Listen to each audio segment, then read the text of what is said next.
right, super pumped here to have a fellow physician on the podcast today. He is not only a really smart dude, really cool. He's kind of in the same area where I grew up, which is really fun. We just had a fun chat offline about the area of California that he's in currently and been for the last couple of decades. And so he's a originally Harvard trained doc who also did his residency up at Stanford. I say up because that's north of where I grew up. Which is in the Monterey Bay for those that are familiar with the area. And so he's trained both at Harvard, Stanford, also with Dr. Andrew Weil out in Arizona, who's got a really cool program out there in integrative and functional medicine. So Dr. Akil is on the show today. Welcome. Thank you, Dr. Hemingway. Pleasure to be here. Yeah, so pumped. And we were talking just a moment about this a little while ago that you originally trained at Stanford in family practice, and I would be willing to venture and say that 90+% of your colleagues are not doing the same type of medicine that you're doing, which is more of an integrative approach. And I'm just curious a little bit about the backstory, like how does a guy up at Stanford get into integrative medicine, where I'm betting that wasn't a big part of your residency? Yeah, exactly. So I actually got into it through my own illness experience, which occurred during my medical training, where I developed this mystery illness that conventional medicine was not able to really heal after a few years of anti-inflammatory drugs and physical therapy. It involved chronic pain, weight loss, severe fatigue. I couldn't sit up in a chair. And it actually got to the point where I had to stop my medical training and try to get better. And that was the first time actually I explored integrative medicine, because the conventional approach wasn't helping me. I needed to get better. And then I started to find out about functional medicine, integrative medicine, Ayurveda from India. And then incorporating those things really transformed my health. So that's when I decided that I wanted to get trained in that to bring it to my future patients. Awesome. Yeah, I know that's, I think a lot of us have something we go through that we like to apply ultimately into our practice, because we all have a different journey. We all have a different background. And it's interesting that with you, that was so powerful, because your training, I'm sure they didn't talk much about integrative medicine. Correct. Am I correct in that? Correct. Yeah. Yes. Yeah. So let's get into high level. Why would somebody present day be more likely to develop autoimmune disease than, say, when you and I trained? I mean, I trained 20+ years ago, and I don't remember there being such a huge number of folks with autoimmune conditions. Obviously, we learned about the rheumatology conditions, lupus and rheumatologic disease, whether it be juvenile rheumatoid arthritis or Sjogren's or all these kind of, autoimmune conditions. But I think present day, but depending on what study you read, there's 30 to 40 million Americans with some autoimmune condition. And this strikes close to home with me. I don't know if you're familiar with this, but my daughter has type 1 diabetes. Oh, no, I was not aware. It's not something that typically runs in our family. I mean, we're like picture of health kind of people. We don't eat any kind of processed foods. And we had an amazing diet even prior to her diagnosis. And why would you think, in your experience, why does autoimmunity present day, why is it more common than it used to be? Or are we just diagnosing it more? Tell us a little bit about your thoughts there.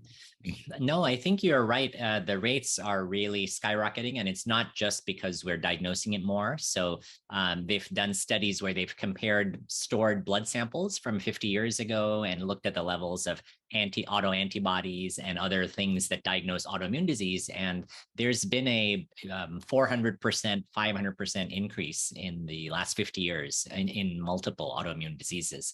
And I think it's because we have this perfect storm of factors that contribute to immune disruption and autoimmunity. And those 5 causes are the acronym TIGER in my TIGER protocol. So I'll just list them out. It stands for toxins, like environmental toxins. I is for infections. There's many more drug-resistant infections. G is our gut microbiome. And collectively, we have very disrupted gut microbiome as a species right now. E is eating. So the food supply has really declining quality, a lot of issues in terms of diet. And the R refers to rest and rebalance and addressing stress. So we have unprecedented levels of stress and loneliness and sleep deprivation. So all of those things together, each factor individually contributes to autoimmunity, but you put them all together. And then I think we're seeing this epidemic. Yeah, the epidemic, the perfect storm, as you've said, I totally agree. It's all of these things kind of intertwined, and each one has significant impact on this propensity, I would say, towards autoimmunity. Maybe we'll break down each of the different areas. Let's just go for it. Why not? You start, Tiger, with toxins. I think one thing in traditional medicine, Western medicine, you and I both went to Western medical school, and we learned about toxins. However, we learned more, at least in my training. I'm a board certified emergency physician by training. That's what I've been doing for a couple of decades. And in the recent decade, more of an integrative approach to things. But in my original training, we focused a lot on just acute toxic, we call them the toxidrones, right? With the overdoses, or we talked about heavy metals to some degree, but it wasn't as it were, something that many of us, in fact, all of us, I think, here in this country are exposed to at least some baseline low-grade level of significant numbers of toxins that most traditional docs don't even really think about. So let's talk about the toxins piece, and what are the ones that you consider the biggest disruptors, if you will, and how can people do a few things to just limit the load, limit their exposure risk? Yeah, absolutely. Well, I think you're right in that, with toxins in Western medicine, we're very good at diagnosing and treating acute toxicity and overdoses and poisonings. But what I'm talking about is completely different. It's more chronic, low-level accumulation of toxins, which we're all exposed to. And that is much harder to study. So I don't have a lot of data on the effects and the safety of many of these environmental toxins. And I'm not talking about obvious toxins like cigarette smoke from smoking. I'm talking about low levels of environmental pollutants in our water, food, air. And in fact, in my book, I review 20 different toxins that have each been individually linked to increased risk of autoimmunity.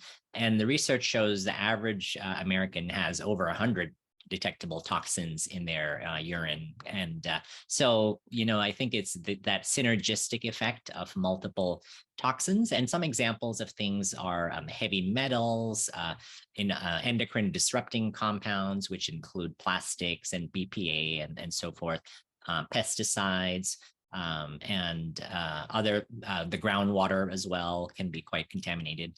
So maybe I'll just mention 3 tips that are places to start. So number 1 is filtering the drinking water.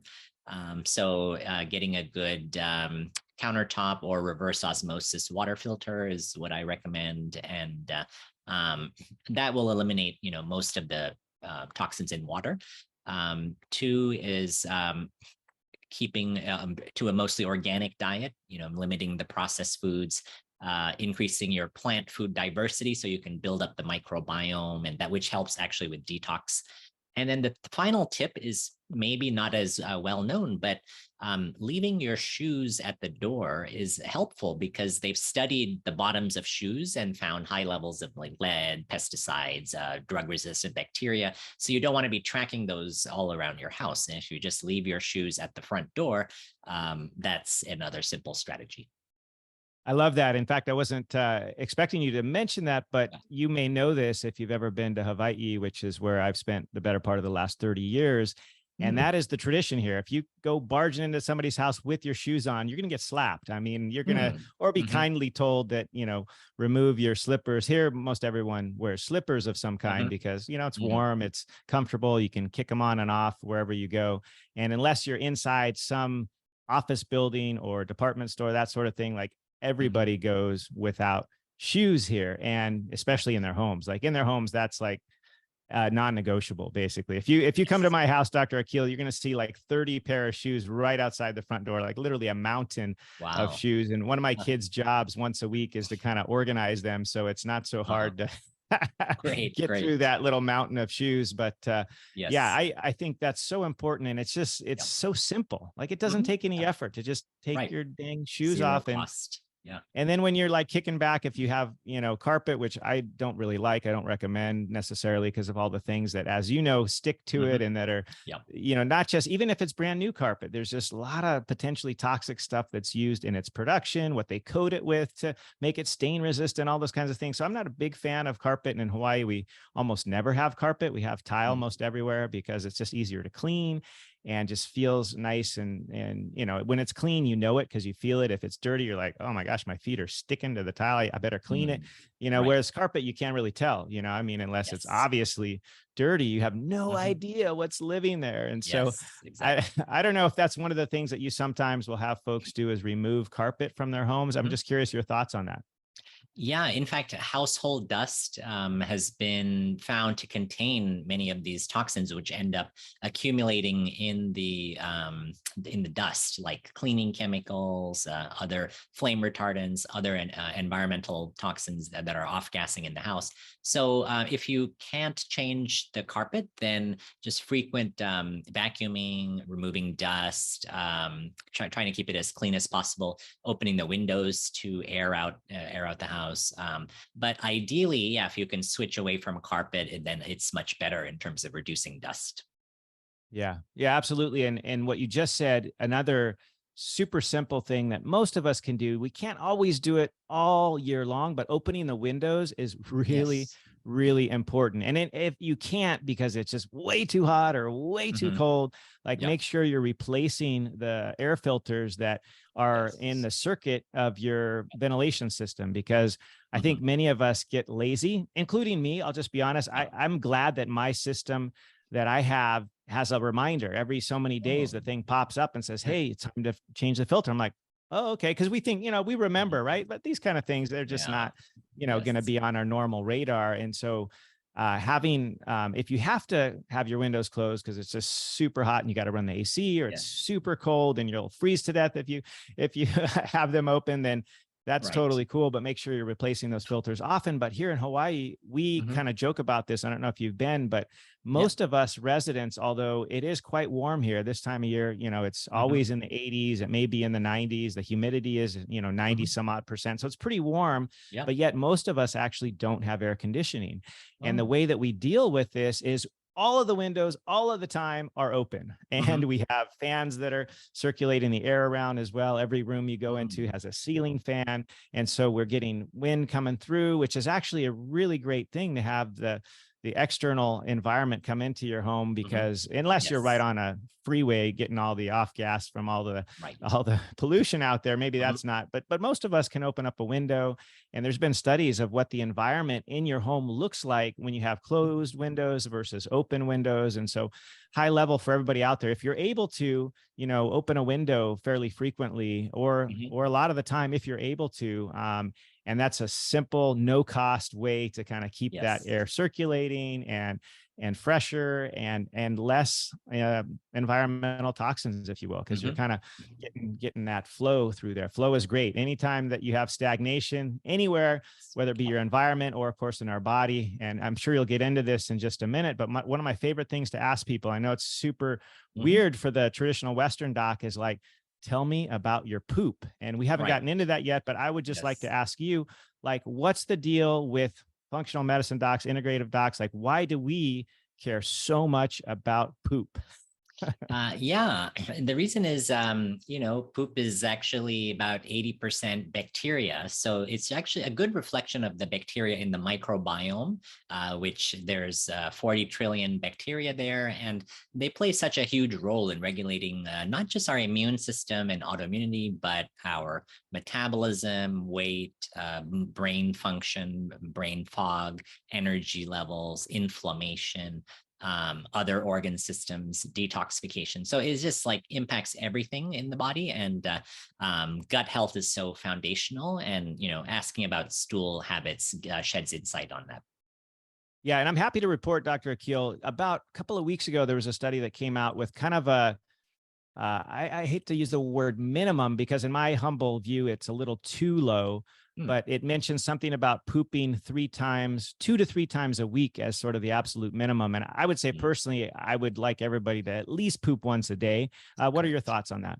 I totally agree. Yeah, even though that's probably normal based on population averages, I don't think it's optimal, because your liver packages toxins through the bile, which end up in the stool. And so that's a really big part of your body's innate detox capacities, the ability to clear the stool every day, have those bowel movements, because that's a big function in terms of detox. Yeah, no, it goes right back to the beginning of your protocol, the toxins. The biggest sort of most effective ways to get rid of them, because we all want to get rid of them, right, is through our stool, our poop, basically through perspiring. It's great to get out and sweat, right? Yes. These simple things can actually be really powerful. And just like you said, 100% agree. It's not good to be normal in this respect, because normal for the US is pooping maybe twice a week or something. That may be normal, but that's not optimal. That's not ideal. You don't want to be normal. And in so many ways, right? I mean, if you just say, what's the normal American's, habitus or BMI or whatever, and 70% of us could be classified as overweight. Do we want to be normal there? Of course not. Of course we don't want to be normal. We want to be optimal. And so we'll get more into that. Any other parting thoughts on the toxin removal approach, as far as tell me about your thoughts on hydration, tell me about other simple things people can do to sort of optimize their daily toxin release, if you will. Oh, yes. Hydration is key. And that's part of my pre-tox, which I think is foundational before detox. So making sure you're drinking plenty of water, that your urine is pretty clear, because the kidneys play such a big role in detox.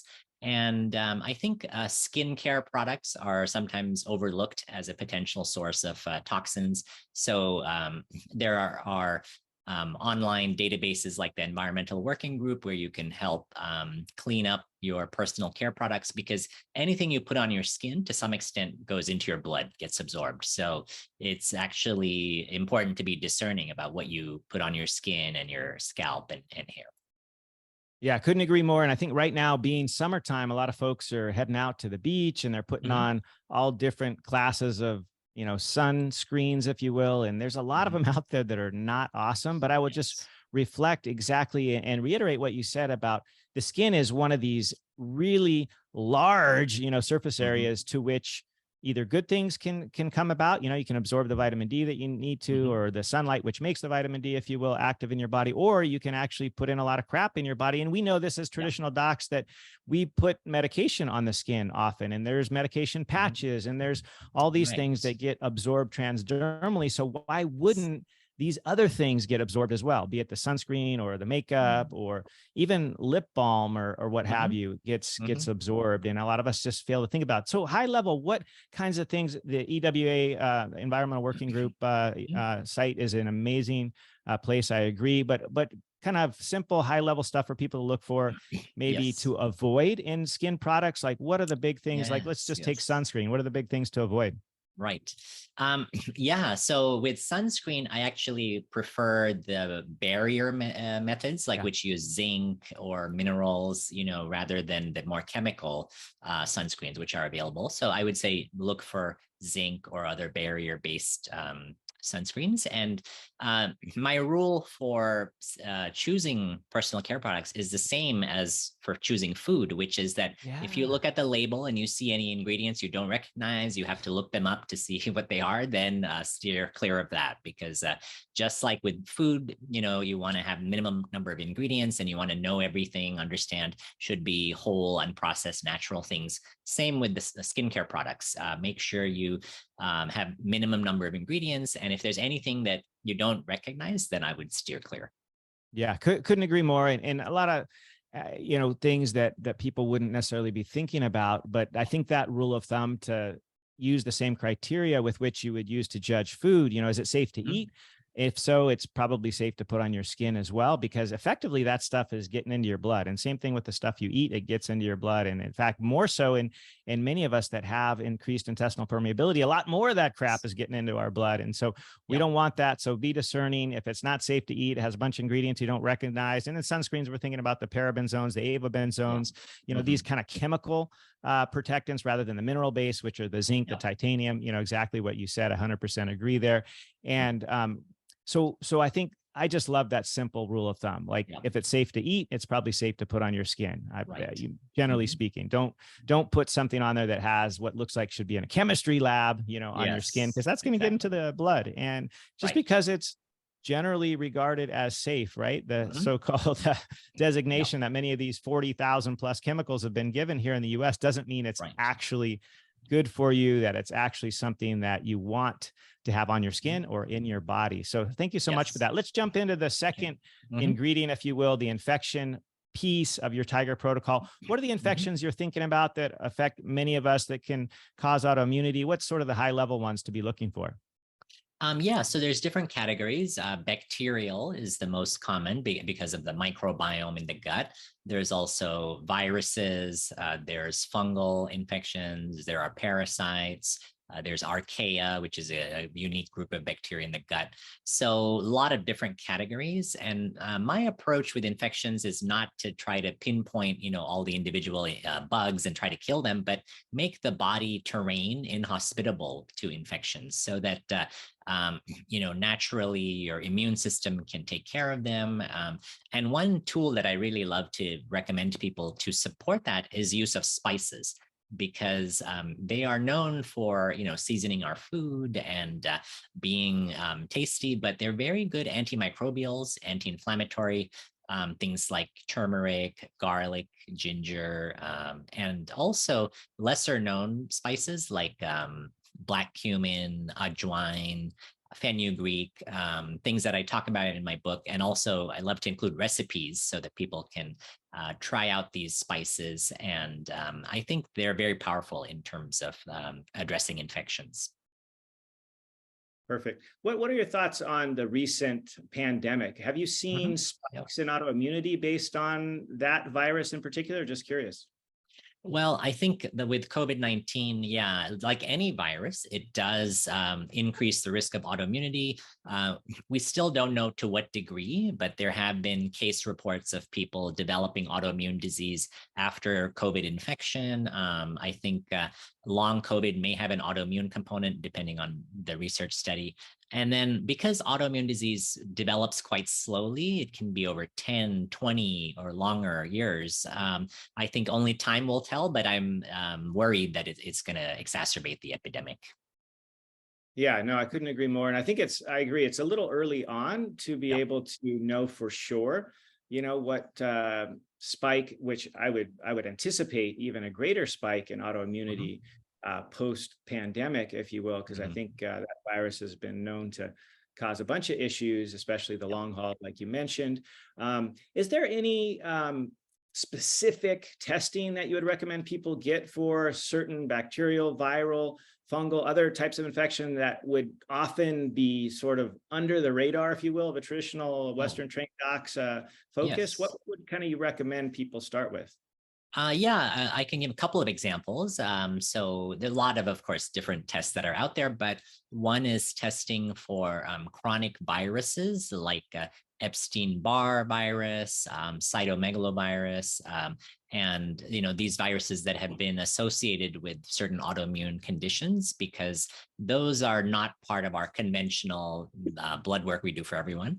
But sometimes if that is positive, and then addressing those viruses can really help a person's immune system and help their energy level. And then the other example is Candida, which is a fungal infection that is typically in the gut. And so we use a stool test to measure Candida, and a small amount is normal. We all have beneficial yeast, about 200 plus species in our what's called the mycobiome, which is all of the fungal species in the gut. So small amount normal, but if you start getting overgrowth of Candida or other fungal species, that also has been linked to autoimmunity because of the inflammatory nature of them, and certain of them are invasive to the local tissue.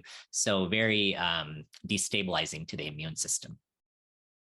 Yeah, couldn't agree more. And in your experience, and certainly in mine, Candida is one of these things that a traditional Western doc is usually not looking at beyond sort of overwhelming cases where somebody is either diabetic and uncontrolled with their blood sugar, and they have it, in their axilla, under their breast, like in their groin, like all these kinds of places. But in the average person, what's the easiest way to look for Candida?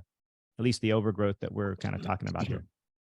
Oh, well, I generally don't recommend looking at symptoms, because the symptoms can be so non-specific, of candida overgrowth, and they can mimic like 100 different diseases.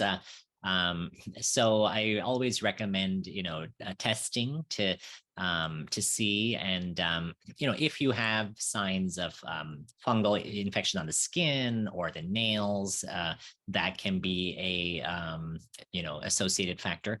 But I think the only way to know for sure is really testing, because signs and symptoms are unreliable.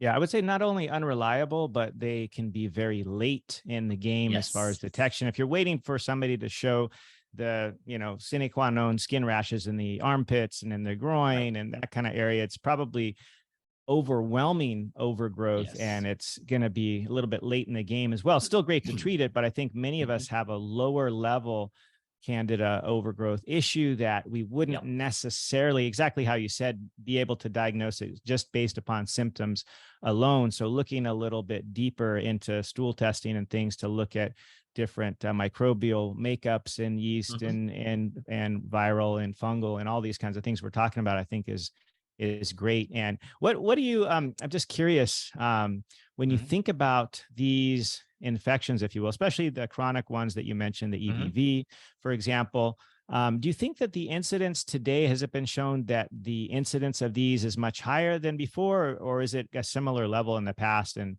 just your thoughts on the autoimmunity that's resulting now. Oh, sure. Yeah, I think that with viruses, I don't believe there's been like a significant increase, and many of them are really ubiquitous. Like Epstein-Barr virus is super common. More than 80–90% of people have exposure to it. But then in a subset of people, it can become a chronic issue where there's reactivation and persistent infection, and that's what we need to identify with the blood work. Because for most people, they get it, maybe they got mono, then they're immune, and then it doesn't reactivate. Epstein-Barr virus always remains in the body lifelong, so it's not leaving the body. But as long as your immune system keeps it in check and doesn't let it become chronic reactivated Epstein-Barr, then I don't think it's a problem. Yeah, no, that's really important. And I think that's maybe often misunderstood, because like you said, a lot of these are very ubiquitous. Many of us have been exposed to them, whether it be in our teenage years, like you said, with mono or something like that. But having just an exposure is not necessarily going to guarantee that you'll get an autoimmune condition. It's more, Correct. is this an ongoing thing? Is it reactivating, as you said?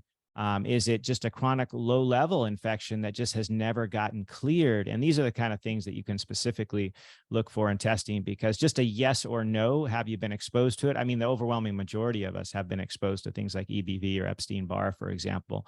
And so it's not just have you been exposed to it, is the infection still occurring? Is it a low grade chronic infection? Is it reactivated? As you said, these are things that I think, sadly, I don't know.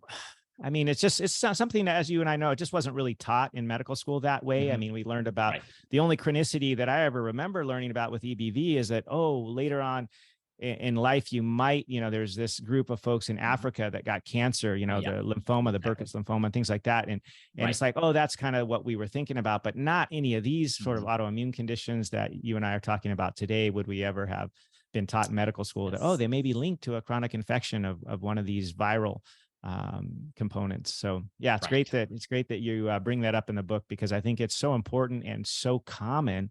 Yes. And many docs just don't look for it. And if you don't look for it, I mean, obviously you're not going to find it. So Yes.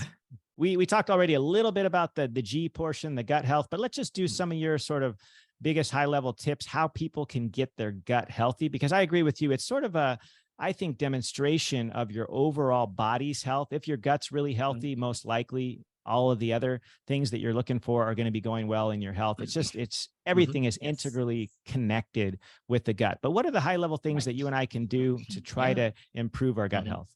Yes. So I love to use food to improve gut health.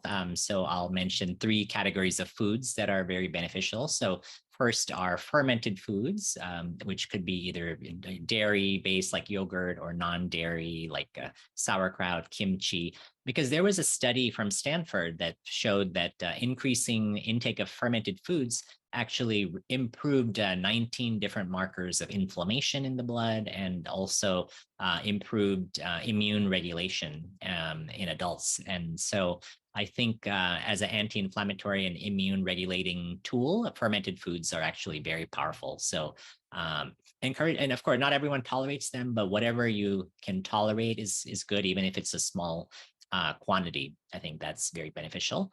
And second is bone broth, and that could be any type of bone broth, beef, chicken, even fish broth. And it has a lot of gelatin and collagen, amino acids, which are very beneficial for healing the gut. And for people who don't want to have bone broth, you can do collagen powder or gelatin powder in your smoothies, which is another way to get it. And then third, I would emphasize prebiotic foods. So these are foods that have prebiotics, which are compounds that feed your unique gut bacteria. And they're different from probiotic foods, like fermented foods, where there are live bacteria. So the prebiotic foods, I feel, are the least well known. So in my book, I describe, hundreds of examples from the literature, and some of the foods are surprising in terms of the richest food sources of prebiotics. So for example, chestnuts are very high in terms of nuts and seeds. They're second only to ground flaxseed in terms of the polyphenol content, which is a prebiotic. When it comes to spices, actually clove powder is the richest food source, even more than turmeric and ginger. So incorporating cloves is a good way. And then there's resistant starch. So 3 different types of prebiotics resistant starch, like cooked and chilled potatoes or oatmeal. So I go through each of the different categories of prebiotics and then give like multiple examples so people can choose what foods they want to try from each category. Cool. No, that's super helpful. And I love the food approach. I also use that. I say it's food first, because that's sort of the starting point, right? We all got to eat, and we might as well eat things that are going to be not only healthful and beneficial for us, but how about for them too? They outnumber us. Why not feed them the things that help them to thrive as well? Let's go back a little bit to that piece on the fermented foods. I love personally, I just, maybe it's something I've acquired as I've focused on my gut health, more of a taste for things like kimchi. In Hawaii, that's kind of the staple. In fact, I just bought some yesterday, a different type than I usually buy, just because I was in a different location on the island where they have different local markets and things. And so I'm actually excited to try the kimchi that I got yesterday. And I would say one of the complaints I get, I don't know if you do, but a lot of people don't really like the fermented food. So if that's the case, like, are you recommending probiotics? And if so, like, how does somebody choose a good probiotic? What's your thoughts on the probiotic piece? Oh, yeah. I mean, that's a huge topic. Like supplementing. And, yes, there are many different options in terms of probiotics. I like ones that have a lot of research behind them. So I'll just mention a couple. One is Saccharomyces boulardii, which is a beneficial yeast that's been discovered 100 years ago. A lot of good research, 100 years of data on the safety and efficacy of that as a probiotic. Second, I'll mention Culturelle, which is a lactobacillus strain that has also been studied for more than 50 years and has a lot of good research on healing the gut and reducing inflammation. So that's certainly an option if people can't tolerate the fermented foods. Yeah, no, totally agree. And I use the same approach. I mean, use the ones that have been studied, that have been around, that have data behind them, because why go out and buy something that's really expensive and then have it not even really help you? So right, exactly. I think there's a lot of question marks out there.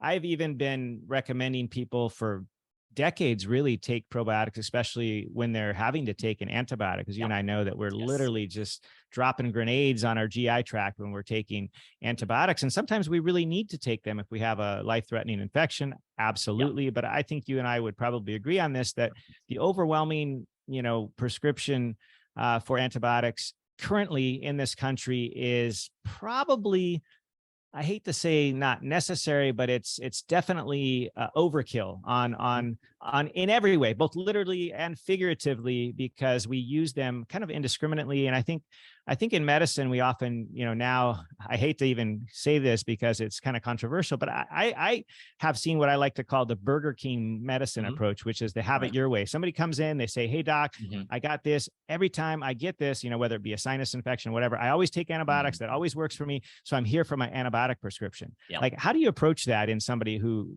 comes with that kind of request? I'm just curious.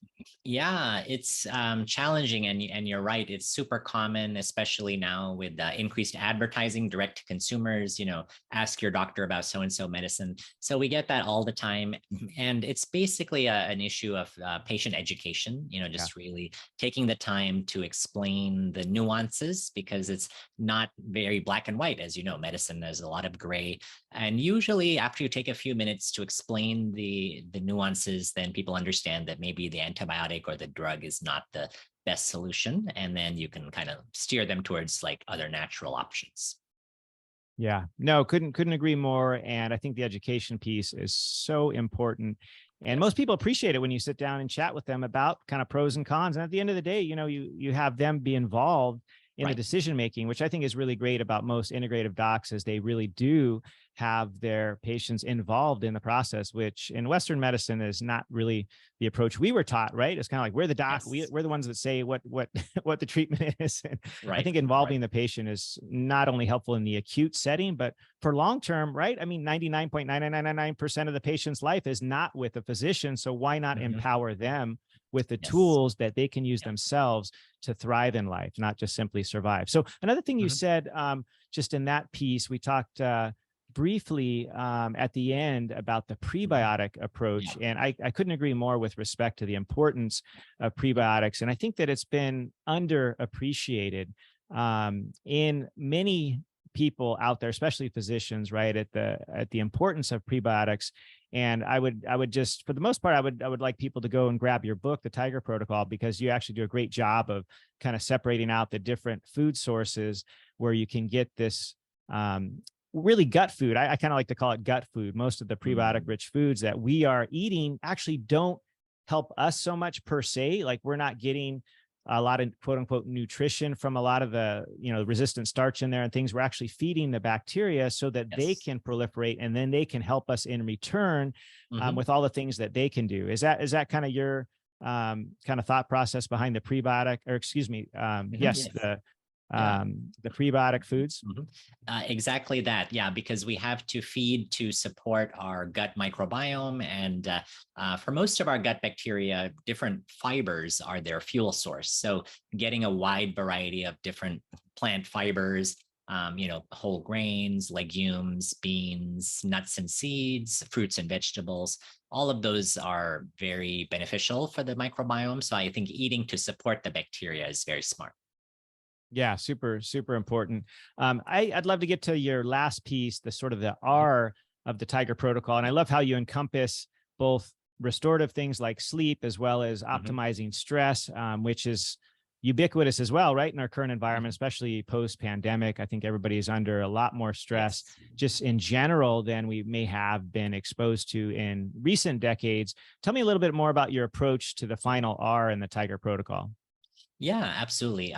So when I talk about, resting and managing stress, usually my patients' eyes glaze over because they've just heard so much about it. And so what I try to tell them is that, the research shows that addressing stress improves outcomes in autoimmunity. And there's many different techniques that have been proven effective. So it doesn't have to be meditating for an hour every day.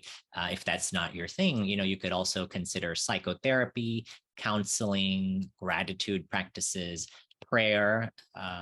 Also, there's forgiveness practices, a lot of different techniques that have shown benefit. And so I just encourage people to pick something they like, something that they enjoy, and then, do it regularly. And I think that sometimes people feel like they push back when you're recommending meditation or practices that are not necessary for everyone. It all depends on the individual.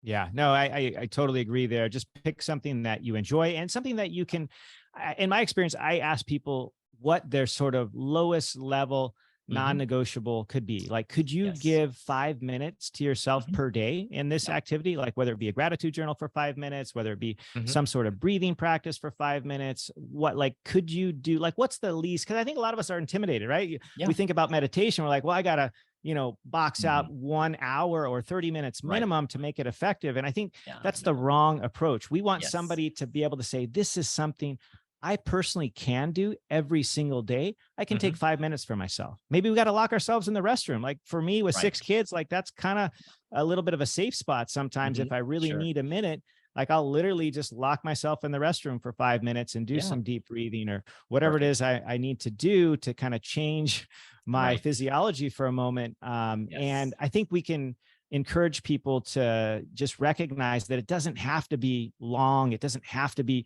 super proceduralized, oh, it has to be this one kind of meditation or this one kind of breathing. There are so many different approaches Yes. and techniques. And it can be, I think I read a study just a year or so ago about how you can incorporate literally a 5-minute meditative practice Yes. into your life. And that showed significant benefit. 5 minutes. Like, I think we all have Exactly. 5 minutes. Wouldn't you Yeah. agree? Absolutely. Yeah. It does not have to be a long time. Just 5 or 10 minutes makes a big difference. Cool.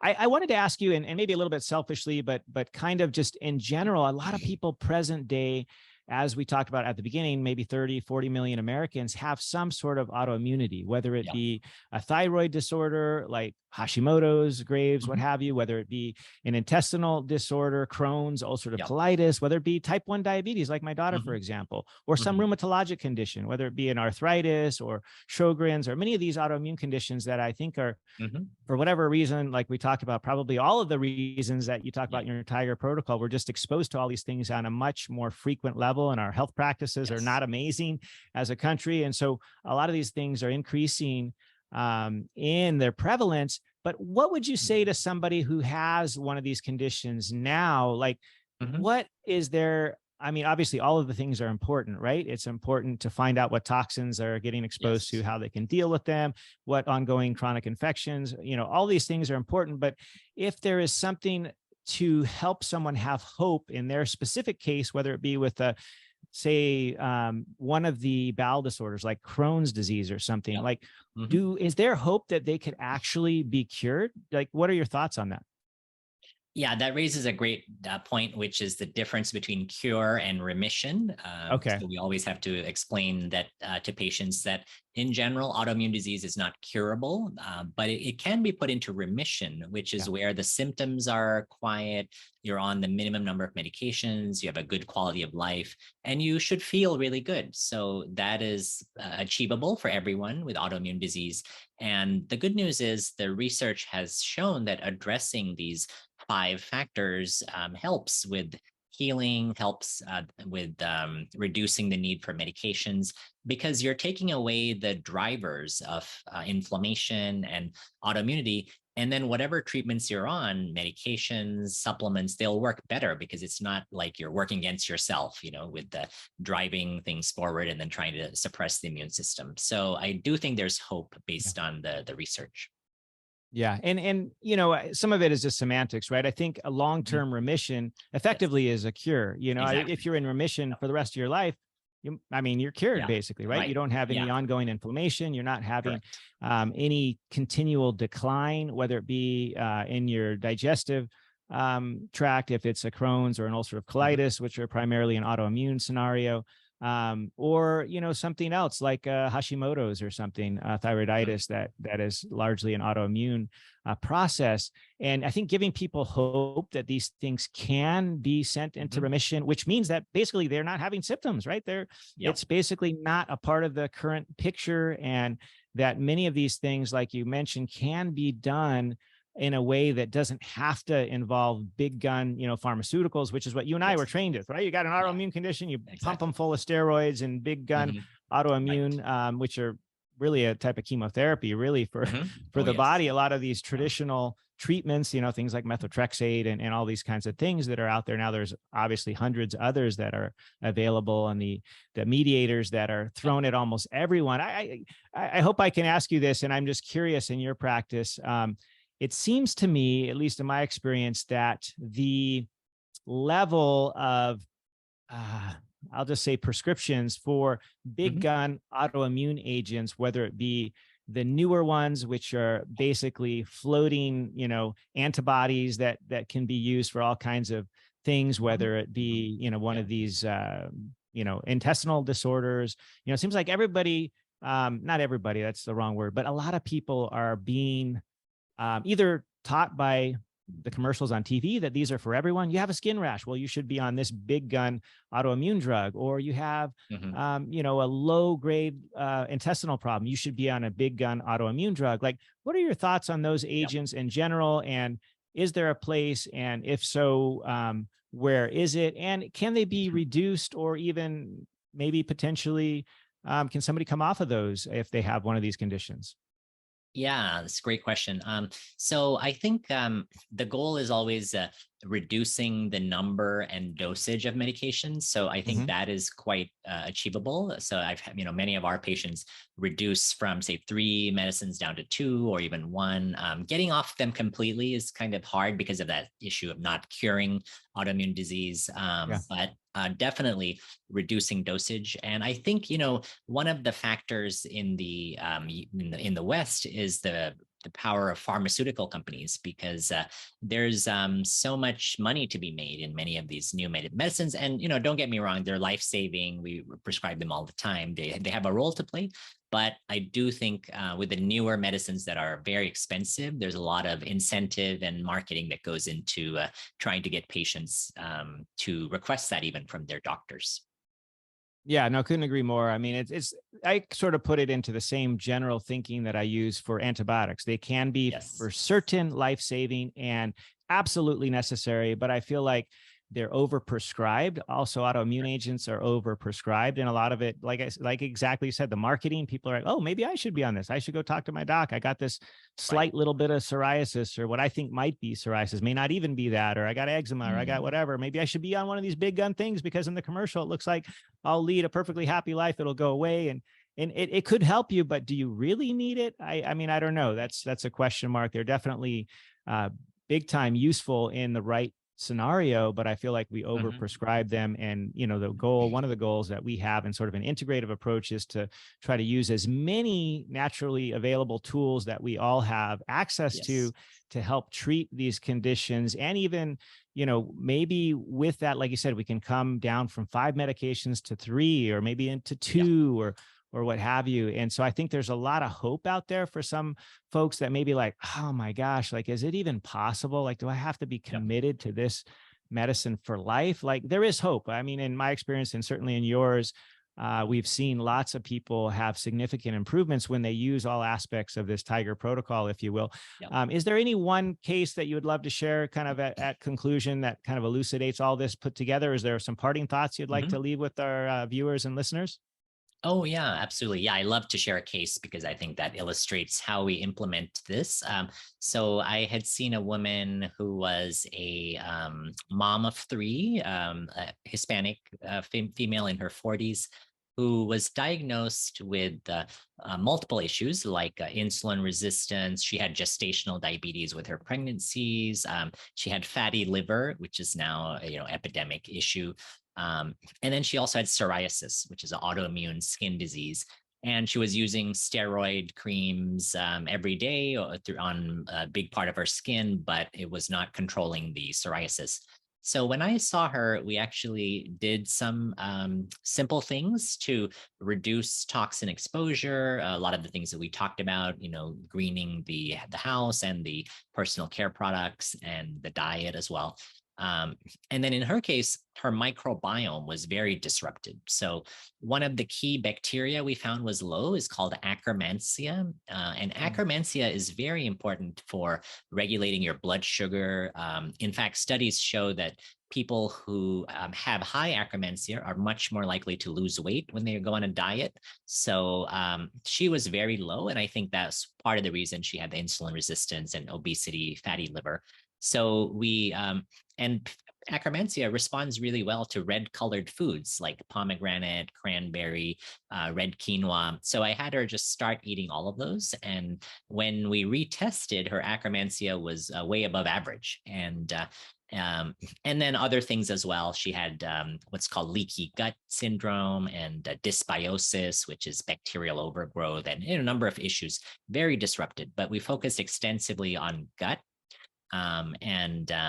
And then that, I think, was the key to turn things around, because she did not have a lot of stress. She was managing her stress pretty well. But as we healed her gut and addressed the toxins, then she found that the steroid creams she was applying were finally starting to work like they were supposed to. They were clearing the rashes. The rashes were staying clear. They weren't coming back, instantly. And so finally, she got things into remission, minimum dosage, skin was clear. And I think it all came from healing the gut and, implementing these steps in the Tiger protocol. Yeah, so important there. And like I said, many of these things can be done pretty simply with diet. I love how you talked about Akkermansia. Akkermansia is kind of the new kid on the block and getting a lot of attention. There's even at least one company that's offering a product now with that, which is super expensive and not available for all people to get, kind of thing. And so I love how you showed that it could actually be increased in just, taking or eating, I should say, the right foods, the colorful sort of purplish colored foods, if you will, the pomegranate and so on, the beets and things like that, that in this case, in particular, this young lady had significant improvements in her Akkermansia profile without taking that one Akkermansia probiotic that's out there that's super expensive and all of that. So food is definitely the first and original medicine. I couldn't agree more. And so I just want everybody to know that they should be grabbing a copy of your book, The Tiger Protocol. It's an amazing book. I've had the opportunity to read it. I think it's really well done. It really is well organized, helps you go right to the place you want to look at in particular. Like you said, if you're really good at one of these areas, maybe read the other areas first, and kind of do what you can to just optimize each and every one of these areas. And so Dr. Akil, thank you for being here with us. How can people find you, reach out to you, work with you? Just tell us all the places they can easily be able to find you. Yes, I think the best way is through my website, thetigerprotocol.com. So if they go to thetigerprotocol.com, they'll find out about my books and programs, online courses. I'm not taking new patients except for certain group visit structures, but my clinic information is on the website as well. So that's the best way. Plus on social media, I am available at Dr. Akil, DOCTORAKIL, on Facebook, Twitter, Instagram, the usual channels. Cool. Awesome. Well, thank you so much. You're a wealth of knowledge. So much great information right here and in your books. The most recent one, The Tiger Protocol, which I have a copy and I've really enjoyed it. So everybody go grab that today. Thanks again for coming on with us today. Really appreciate you. Oh yeah. Thank you, Dr. Hemingway. I really enjoyed our conversation today. Thanks for watching, and remember to like, subscribe, hit that notification bell so you never miss out. Aloha.